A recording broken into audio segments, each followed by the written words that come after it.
In today's video, I interview Miguel Zavala, otherwise known as MZ4250. But before we get into today's video, just want to share with you the GGGGs for this month.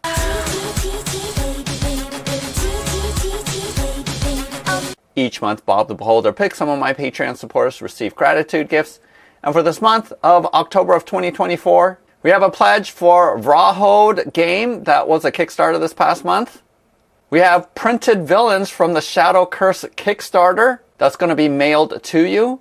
And then $100 going towards the Dark Dungeon Silver Mine Kickstarter that's going on right now. Go ahead and use the link below to go to my Patreon page where you can get in on the chance of receiving one of these gratitude gifts. Now let's go ahead and start the interview. All right, so I'm here with Miguel. Is it Zavala? Yep. Better known as MZ4, what's the number? MZ4250. First of all, for my viewers who don't know, Miguel has created a bunch of files. He's most well known for free STLs that are provided to the community to be able to print out for D&D or other fantasy games. Is that right? That's right. 6,000 models and counting, all for 3D printing, all for D&D or pretty much any tabletop role-playing game that you play. And yeah, it's 11 years of work. It's all on Printables, and I post everything on my Patreon too for free. Miguel, you mentioned that you've been doing this for 11 years. How did you get into it? Well, I was smart enough to listen to my wife when she had a good idea. That's basically what it comes down to. You know, like I would come home from work and I would immediately bug my then girlfriend, now wife, to like hang out and do something fun while she's enjoying her knitting. And she's just like, you know what, you need a hobby. You need you need something more than what you got, which is video games and working out. So we play D&D, we love D&D, and she was reading about this 3D printing thing, and she was like, hey, there is a 3D printing session in the DC library, because we live just outside of DC. You should check it out. And initially I was just like, no. And I was very dumb for initially resisting, so she basically dragged me by the ear. And yeah, I was immediately hooked when I learned about how 3D printing worked. And I made my first like little dragon on one of like the free 3D modeling sites, Tinkercad. And I posted that on Reddit, and it was a hit. And then I did a blue dragon, and I posted that on Reddit. That was also a hit. And then I just thought, you know what? Why not? Let me just make the whole monster manual. So I did that for fun. So yeah, I did the entire monster manual, all on Blender, all for free. And yeah, the internet really, really liked that. And after that, I just kept making the D&D books for fun. Around 2019, I set up a Patreon, again, just for funsies. 2018, sorry. And then, yeah, within a year, it was making more than enough for me to pay the bills. So I was just like, you know what? Why not? Let's give it a shot. So I quit my job. Yeah, I became an independent artist, and here I am. But I mean, you know, I am a veteran. You know, I don't know if you can see my shadow box there. But I've been in 21 years, retired as a major in the Army. If I ever had to fall back into government work, I got the resume for it, so I know I'll be okay. Right. But as of right now, art is the way to go. I'm really enjoying it, and that's basically my story. So it sounds like you do have an art background. Were you an art major? Oh, yeah. No, I was an art major. I got my undergrad in just fine arts, and I did a focus on 3D modeling and just 3D art in general. And you mentioned Blender. Is that the program that you prefer to use creating all of your STL files? Yep, I still use Blender to this day because it's free, doesn't require any subscription nonsense. It's just a good, solid 3D modeling program. Awesome. And just a technical question, in terms of your STLs, are they designed to be printed off of a filament printer, FDM printer, or a resin printer, or can you do both? You can do both. Obviously, the larger the creature, the better you are with FDM. For instance, I brought over this Otyugh monster that I made, and this is an FDM print, and yeah, it looks pretty dope, and I'm pretty happy with how it turned out. All of the models that I make, I inspect for FDM just to make sure that they can be, but it is harder in FDM to get a lot of the little details down. So I make those considerations. Like when it comes to like a medium-sized creature, like here's a mime drow bard that I made for a campaign. Nice. That's awesome. Oh, whatever. Yeah. It's a mime, but this is a little harder to pull off in FDM because it's very small.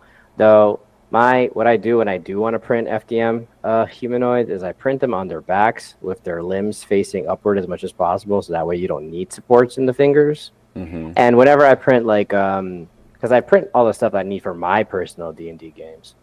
So whenever I need like an army of like goblins, orcs, stuff I don't really care about, I usually use FDM and I just make sure I angle it just right so that it's fine. And it does not look as good as resin. It doesn't. But, you know, when it's an orc, who cares? It's an orc. It's going to be gone in one round anyway. But I usually save the resin for, you know, the little things like this. Are you in a campaign right now, a D&D campaign right now? Yeah, we finished a Out of the Abyss campaign that I was the dungeon master in, and I'm getting blood. Oh, there we go.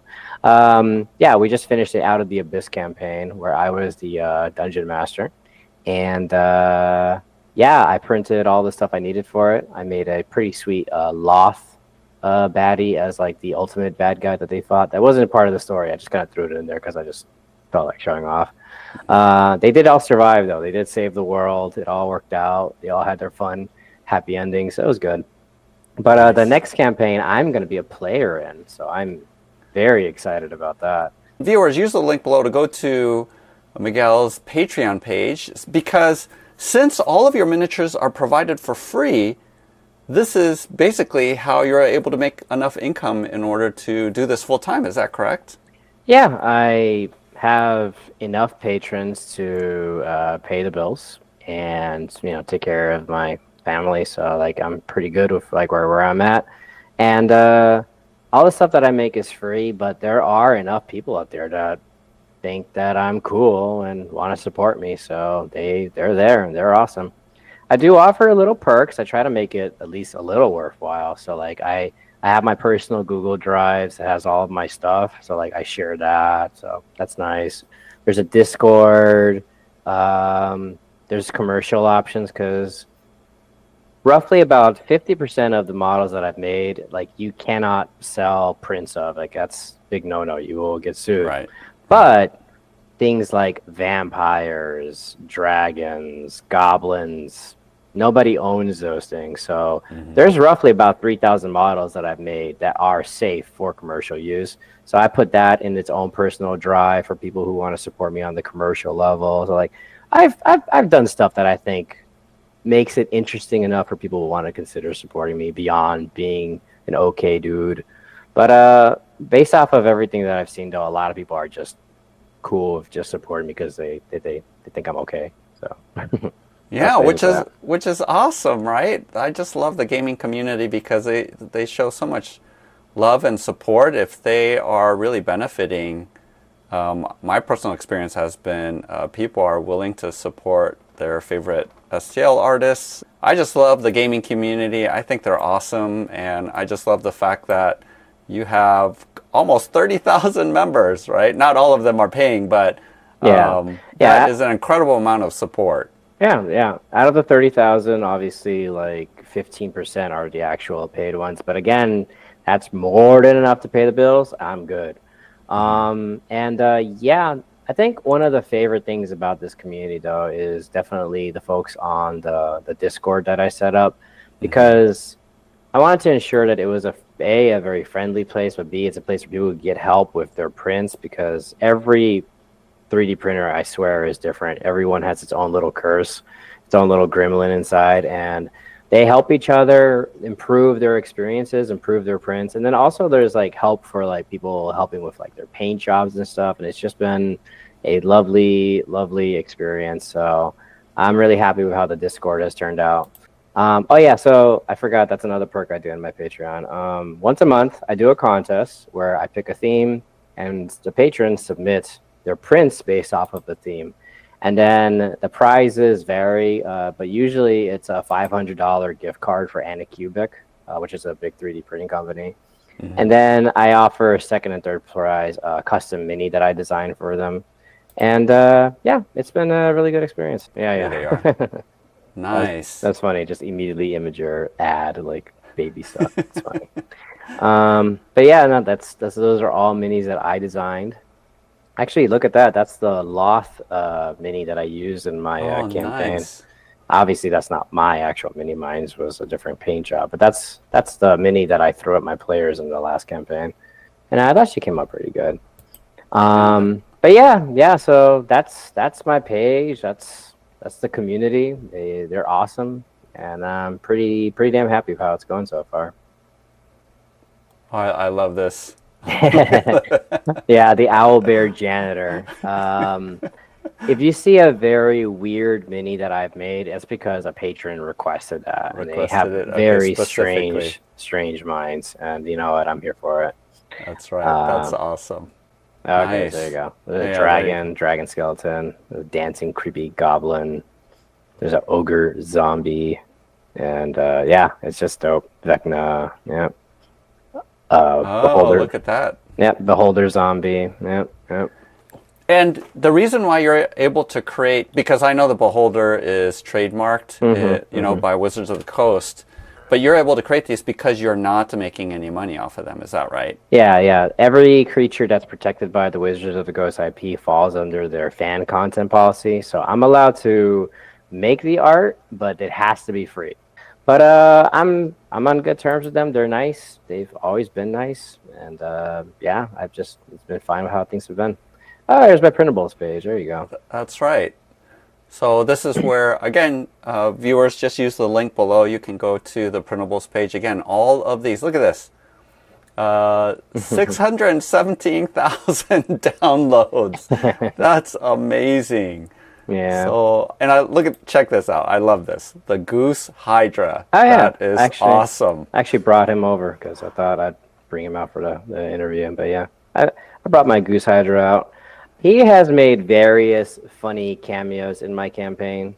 It's surprisingly difficult to beat, especially when you're low level. But yeah, and that stat block actually one of my patrons made. So so this is the entire 5th edition monster manual. Mm-hmm. Yep, it's all in there. Yeah, there's 3,000. Yeah, 3,000 it's a lot. But then once it does load up, press Control G, type the monster you're looking for, and then you'll see it. So that's how you find it. All the pre-supported stuff, is that for? Oh yeah, this is for resin printers. Mm-hmm. It looks like. Yeah. I probably should have, in hindsight, typed in for resin of every one of those files, but 6,000 models later, I think it's a little late. So. Yeah. But yeah, I guess this is a disclaimer. Every file that says pre-supported, it's for resin. Resin, right. So this is the one you printed, is that correct? Oh yeah, the Goblin Janitor. Yeah. Is this resin or FDM? Oh, that's resin. Yeah. That's resin. I have seen this thing is so thin. The current project that I'm working on, like the big project, is I'm working on the Tomb of Beasts by the Kobold Press. The Kobold Press is a third-party publisher that makes D&D content, and their monster book is like 500 creatures. It's been like 2 years of work so far, but I am getting close to finishing it, so I'm just in time to get to the next big project, whatever that's going to be. Because I let my patrons decide what my next project is. I make like a big list of things that I think would be interesting, and then they decide. I got a feeling the next monster manual coming out next year, that's probably going to be the one they're going to pick, but we'll see. Okay. Well, this is fantastic, Miguel. I think you have contributed so much to the community, not just the 3D printing community, but as well the gaming community. Like you mentioned, I have a Discord channel for my Patreon supporters. I think the best thing about it is the community. You're building a space for people to be able to virtually hang out with each other, to be able to troubleshoot any questions that they have with 3D printing, being able to collaborate with your supporters to ask what they want and having them vote and having these contests. I think it's just a fantastic space for creativity and to be able to involve people in the passion that you have. So I just love that. I love that you're doing that, and I love the fact that your wife encouraged you to do so. Oh yeah, no, this would not be the case if it were not for her. Like seriously, like I could not imagine a life now at this point had I not been like, fine, I'll try 3D printing. And again, viewers, just go ahead and go into the video descriptions below and you can click on all of the socials. I'll provide links if you want to follow Miguel and all of the awesome work that he is doing. But thank you so much for this interview. It's a really great insight into the mind of a creative artist, providing especially these free STLs for us. So thank you so much for that and your contributions, your continuing contributions as we move forward. Sure, sure. I appreciate your time and thank you for this. And yeah, if you ever want to do an online D&D one-shot with friends, you know, I'm happy to be a guest NPC. I can play a pretty sweet goblin, so, you know, just let me know. A janitor goblin, right? Yeah, there you go. Damn meddling adventurers are always making a mess. Fine, I'll clean it up. You know, something like that. Awesome. Well, thank you so much.